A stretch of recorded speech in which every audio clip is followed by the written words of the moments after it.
जय जय श्री राधे।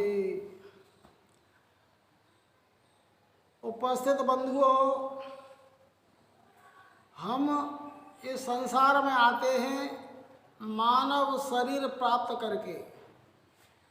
तो हमारा उद्देश्य क्या है, क्या लक्ष्य है मानव शरीर पाकर यहाँ संसार में आने का? खाना पीना, ऐसा आराम करना, भोग विलास करना, क्या ये लक्ष्य है? नहीं बंधुओं, मनुस्मृति में लिखा हुआ है कि आहार निद्रा भय मैथुनम च सामान्य मेतत् पशुभिः नराणाम धर्मो हि तेषाम् अधिको विशेषो धर्मेण हीना पशुभिः समाना।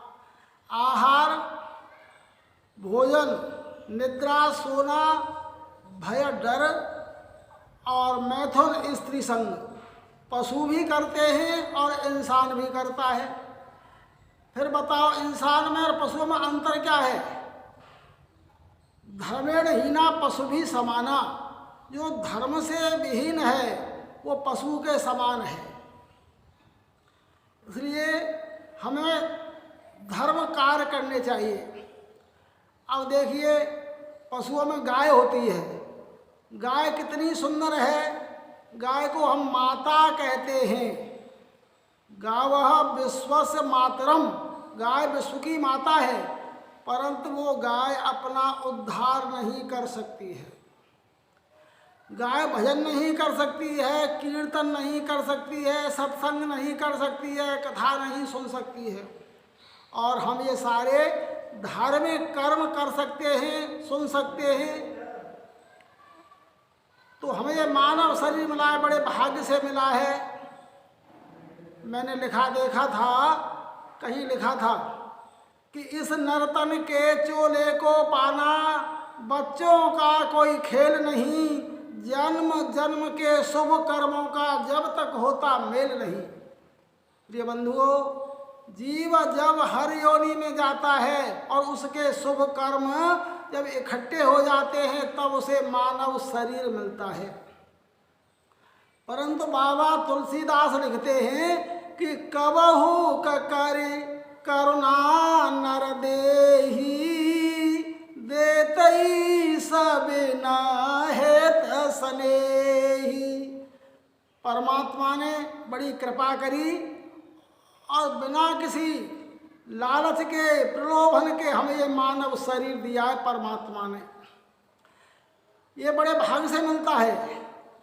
कहते हैं, बाबा लिखते हैं कि बड़े भाग्य मानुष तन पावा सुर दुर्लभ सब ग्रंथन गावा। भैया, बड़े भाग्य से ये मानव शरीर मिला है। इस मानव शरीर के लिए देवता भी तरसते हैं। अब बताओ, देवता क्यों तरसते हैं? देवता स्वर्ग में रहते हैं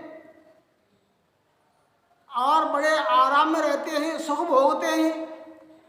परंतु भैया, स्वर्ग में ना तो यज्ञ होता है, ना हवन होता है, ना कीर्तन होता है, ना सत्संग होता है। वहाँ जो है ऐसा कोई कार्य नहीं होता है। केवल और केवल स्वर्ग में सुख भोगो। और वो सुख कब तक भोगो? जब तक पुण्य शेष है। सुख भोगते भोगते जब पुण्य क्षीण हो जाते हैं तब इस मृत्यु लोक यानी पृथ्वी पर आना पड़ता है, स्वर्ग से भी। भगवान श्री कृष्ण गीता में कहते हैं कि ते त्वं भुक्ता स्वर्गलोके विशालम क्षीणे पुण्ये मृत्युलोके विशन्ति। भैया, स्वर्गलोक में जब पुण्य क्षीण हो जाते हैं तो इसी मृत्युलोक में फिर आना पड़ता है। तो देवता तरसते, हम मनुष्य होते तो संसार में आवागमन से मुक्त हो जाते, दोबारा नहीं आना पड़ता, मोक्ष मिल जाता। इसलिए देवता तरसते हैं, क्योंकि कहा हुआ है कि मानव शरीर पाकर के मोक्ष मिल जाता है। कहा है कि मानव शरीर क्या है कि साधन धाम मोक्ष कर द्वारा, ते ही न पाए परलोक सम्हारा। भैया ये मानव शरीर मोक्ष का दरवाजा है, ये साधन है। साधन क्या होता है जानते हो? देखो, हमें कहीं यात्रा करनी होती है तो हमारी यात्रा करने के साधन क्या हैं? हम रेल से जाएंगे, बस से जाएंगे, कार गाड़ी से जाएंगे, बाइक से जाएंगे, साइकिल से जाएंगे, वो यात्रा करने के साधन हैं। और अगर हमें कहीं नदी आ जाती है तो नदी में पार होने के लिए नाव होती है, स्टीमर होते हैं, तो नाव स्टीमर नदी में पार होने का साधन है। और भैया हमें कहीं छत पर चढ़ना है तो सीढ़ी लगाते हैं, तो सीढ़ी क्या है? छत पर चढ़ने का साधन है। ऐसे ही संसार में आवागमन से मुक्त होने का ये शरीर साधन है, साधन है। साधन धाम मोक्ष कर द्वारा, ये मोक्ष का दरवाजा है। इसी मानव योनि के द्वारा, मानव शरीर के द्वारा ही मोक्ष पाया जा सकता है, आवागमन से मुक्त हो सकता है, परमात्मा को प्राप्त हो सकता है। क्योंकि ये मानव शरीर ही साधन है, मोक्ष का दरवाजा है। 84 लाख योनियां होती हैं, उन 84 लाख योनियों में ये मानव योनि सर्वश्रेष्ठ योनि है। देखो, 84 लाख योनियों में 9 लाख तरह के जीव तो जल में रहने वाले हैं, जलचर हैं, और 10 लाख तरह के जीव आकाश में उड़ने वाले हैं, और 11 तरह के जो है जीव कीड़ा मकोड़े हैं, और 30 लाख तरह के पशु हैं, और 20 लाख तरह के वृक्ष हैं, पेड़ हैं, और 4 लाख तरह के मनुष्य हैं।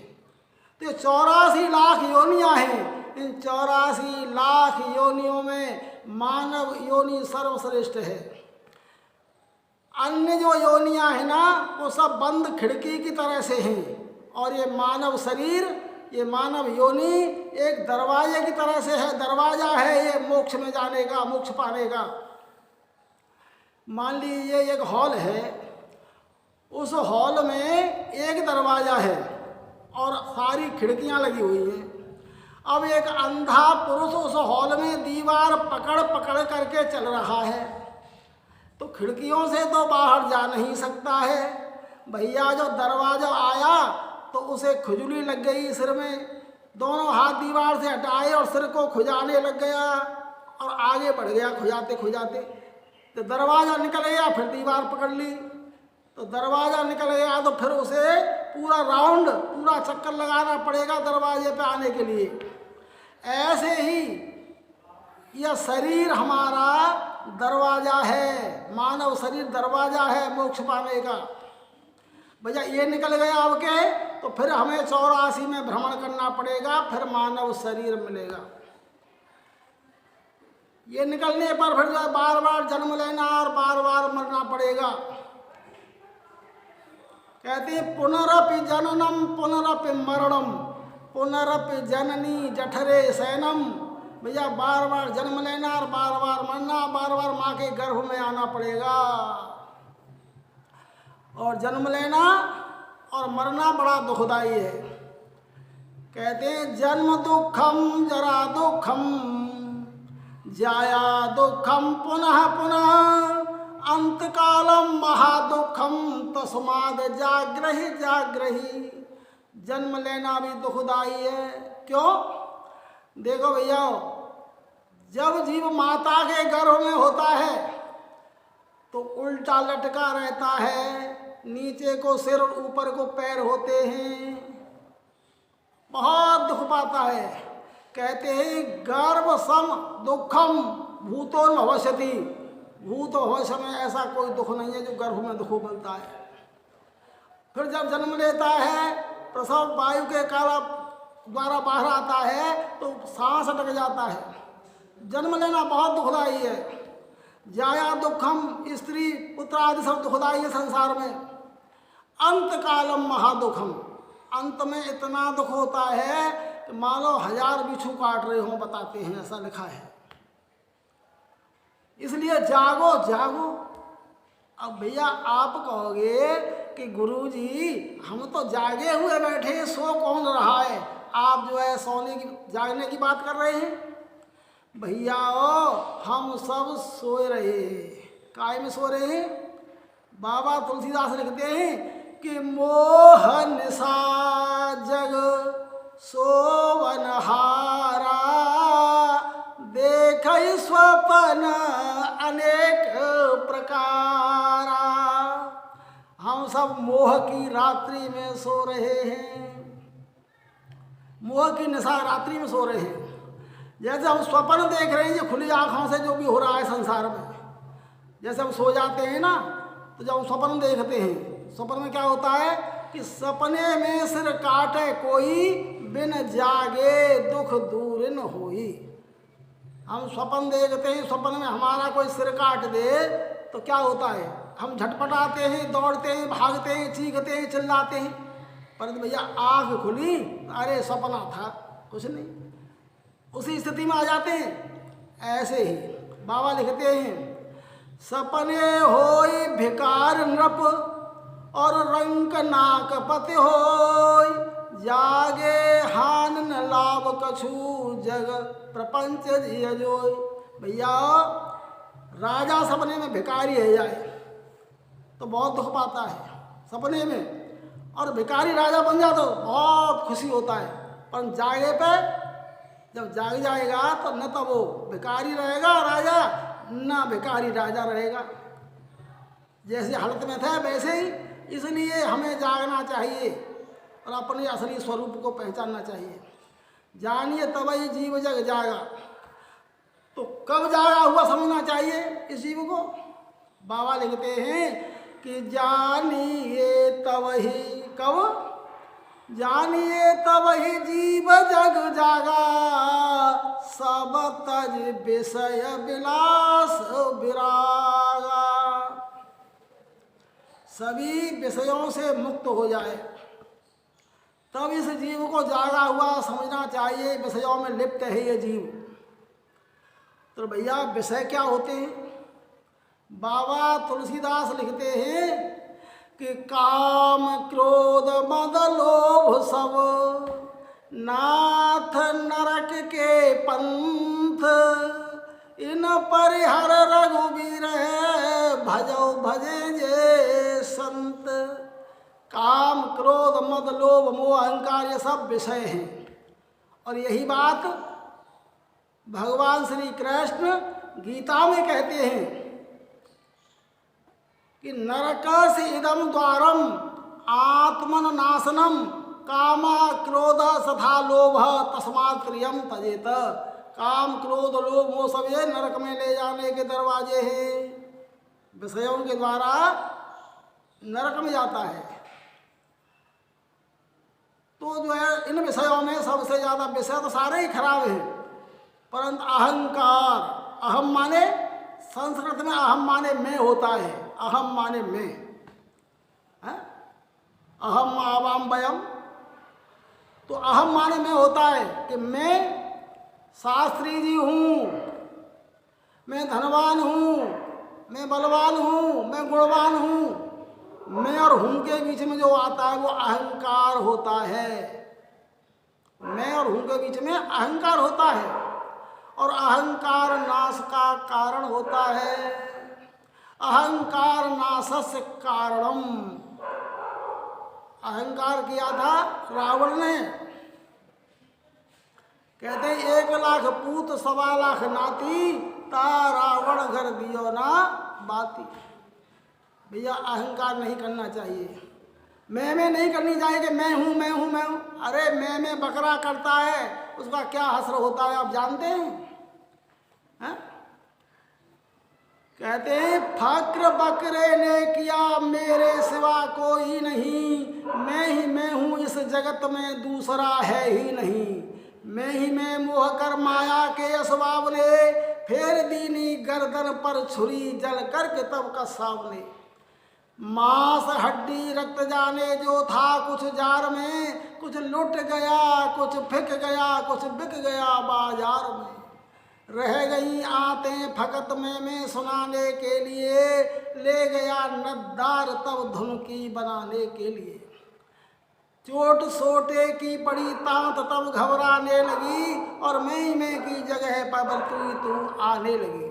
भैया बकरा मैं करता है और कसाई उसे काट देता है, तो उसकी आंतों की तांत बनती थी पहले, रुई धुनी जाती थी रजाई भरने के लिए। रजाई भरने के लिए रुई धुनी जाती थी, तो वो तांत जो थी उसकी आंतों की वो तू करने लगती है। फिर पहले मैं करता बकरा, फिर तू करती थी। इसलिए अहंकार नहीं करना चाहिए। मैं करने वाले का सिर कटता है, नाश होता है। इसलिए भैया कहते हैं अरे मत अभिमान करे, ये तन माटी में मिल जाएगो। मत अभिमान करे, ये तन अग्नि में जल जाएगो। संत कहते हैं जग में जीवन ऐसे तेरा, बागन पंछी करत बसेरो। अरे रात विश्राम करे, भैया भोर होता उड़ जाएगो। मत अभिमान करे, ये तन माटी में मिल जाएगो। मत अभिमान करे, ये तन अग्नि में जल जाएगो। तो ये अहंकार अभिमान नहीं करना चाहिए। दूसरा है मोह। बाबा लिखते हैं कि मोह सकल व्याधिन कर मूला, तिन ते पुण्य उपजे बहुसूला। मोह सभी व्याधियों की जड़ है। इस मोह के कारण बड़े बड़े दुख उत्पन्न होते हैं। मोह माने ममता, ममत्व, यानी यह घर मेरा है, यह स्त्री मेरी है, ये पुत्र मेरा है, ये धन मेरा है। ये और मेरा के बीच में, यह और मेरा के बीच में जो आता है वो है ममता। आप कहीं चले जाओ, जिससे ममता होगी आपकी, वहीं से आपको वही देखेगा मेरे घर पर क्या हो रहा है, मेरा बेटा क्या कर रहा है, मेरी दुकान पर क्या हो रहा है। इन पर क्या है, ममता है आपकी, ये मोह है। तो मोह जो है सभी व्याधियों की जड़ है। हमारा मन मोह की रस्सी से बना हुआ है। जब तक मोह की रस्सी की गांठ नहीं खुलेगी तब तक हम अपने लक्ष्य तक नहीं पहुंच सकते हैं, यानी आवागमन से मुक्त नहीं हो सकते हैं। हमारे यहाँ डोंगरे जी महाराज कहते थे कि मथुरा में एक चौबे जी थे, और चौबे जी ने विचार किया, शाम के समय भांग का नशा किया और सोचा कि गोकुल में मेरे मित्र रहते हैं, उनसे मिलने जाना है। शाम के समय नाविक यमुना मैया में नाव को किनारे से ठहरा करके और घर चला गया, चले जाते हैं। और चौबे जी ने नशा करके भांग का और नाव में आ गए और नाव चलाने लगे गोकुल जाने के लिए, कि गोकुल जाना है। सारी रात नाव चलाई, नाव पानी में इधर उधर होती रही। प्रातः काल हो गया, यमुना मैया की आरती के लिए विश्राम घाट पे लोग आ गए। पूछा चौबे जी ने, भैया कौन सा गाँव है ये? लोग बोले मथुरा।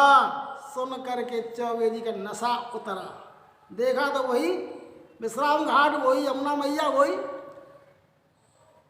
सारी रात चौबे जी नाव चलाई और वही के वही। क्यों कि चौबे जी को भंगा नशा था। नशा में जो रस्सी से बंधी हुई थी नाव खूंटा से, वो खोलना भूल गए। तो ये बात भैया चौबे जी की नहीं है, ये बात हमारी आपकी सबकी है। हम भी मोह की रस्सी से बंधे हुए हैं। तो रस्सी से बंधे हैं तो हम जा नहीं सकते हैं कहीं, ऐसे ही हम मोक्ष नहीं पा सकते हैं। हमारा मन मोह की रस्सी से बंधा हुआ है। ये मन विषयों में फंसा हुआ है।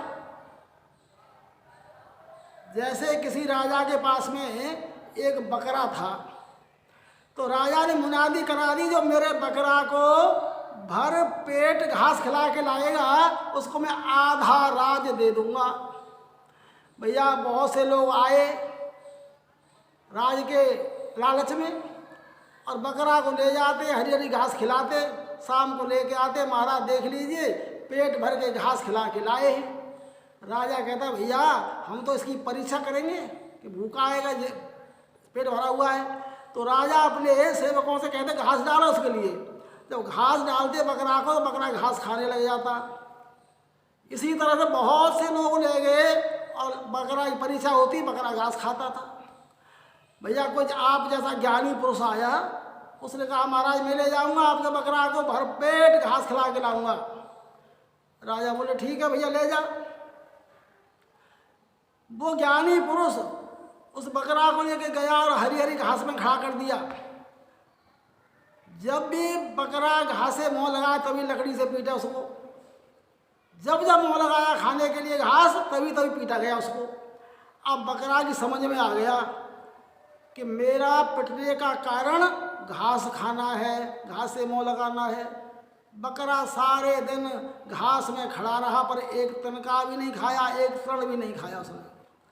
भूखा बकरा लेकर के राजा के पास में आ गए। बोले महाराज देख लीजिए पेट भरा हुआ है इसका, बिल्कुल नहीं खाएगा ये।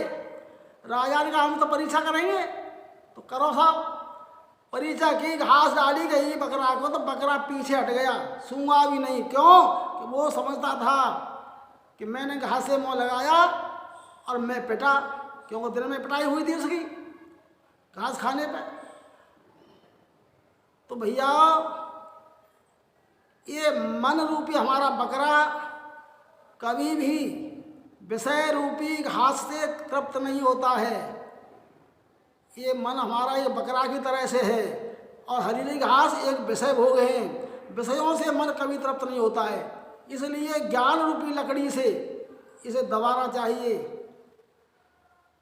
तभी ये जो है मन हमारा सही होगा। ये मन ही बंधन और मोक्ष का कारण होता है।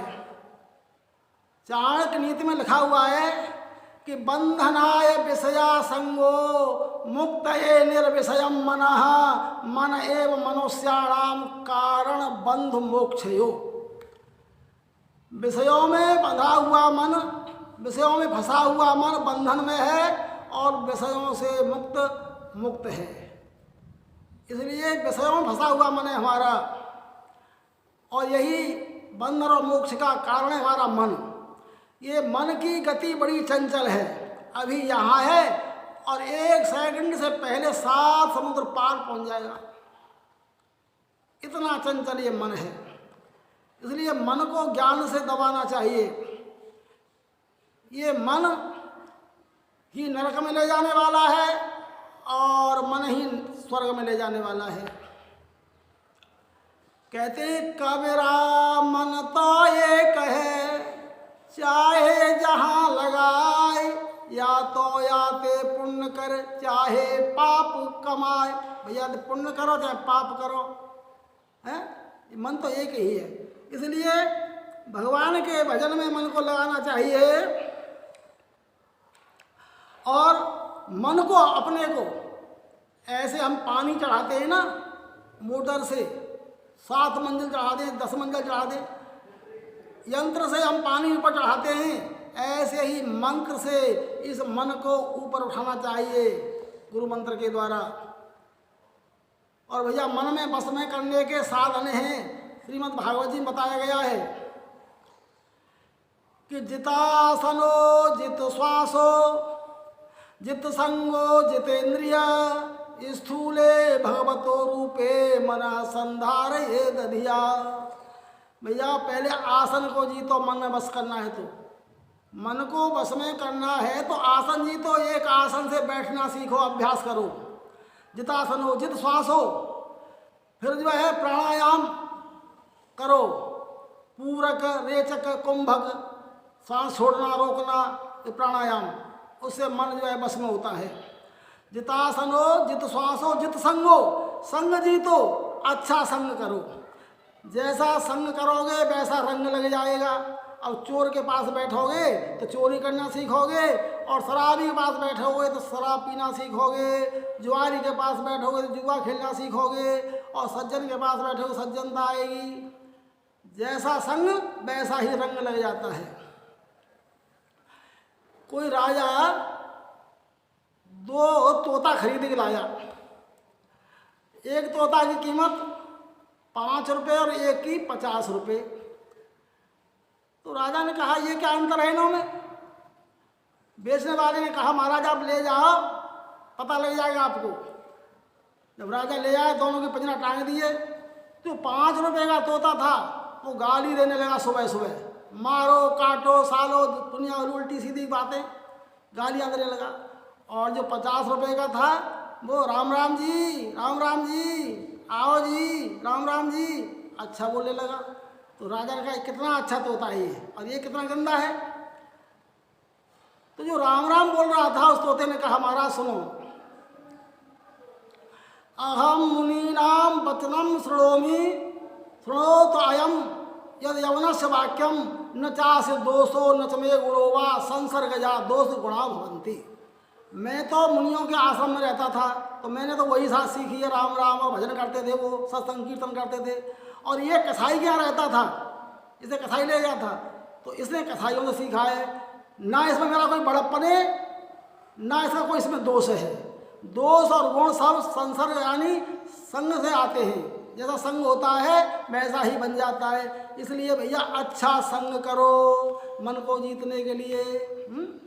जितासनो, जित श्वासो, जित संगो, जित इंद्रिय, अपनी इंद्रियों को जीतो, बसों करो इंद्रियों को। और भगवान के स्थूल रूप को अपने हृदय में धारण करो, मन अपने आप बस में हो जाएगा। और भागवत जी में ही कपिल भगवान ने माता देवहूति को अष्टांग योग बताया है, पर इस समय वीडियो बहुत लंबा हो जाएगा। यम नियम आसन प्राणायाम प्रत्याहार धारणा ध्यान समाधि, ये जो अष्टांग योग है इसके द्वारा मन को बस में किया जा सकता है। इसलिए भैया मन को बस में करो, और जो है मन में बस हो जाएगा तो हम सभी बंधनों से छूट जाएंगे और सभी विषयों को त्याग देंगे और परमात्मा के पास चले जाएंगे। हमें कोई रोक नहीं सकता है, आवागमन से छूट जाएंगे। इसलिए कहते हैं कि मन के हारे हार है, मन के जीते जीत, पार ब्रह्म को पाइए मन ही की प्रतीत, पार ब्रह्म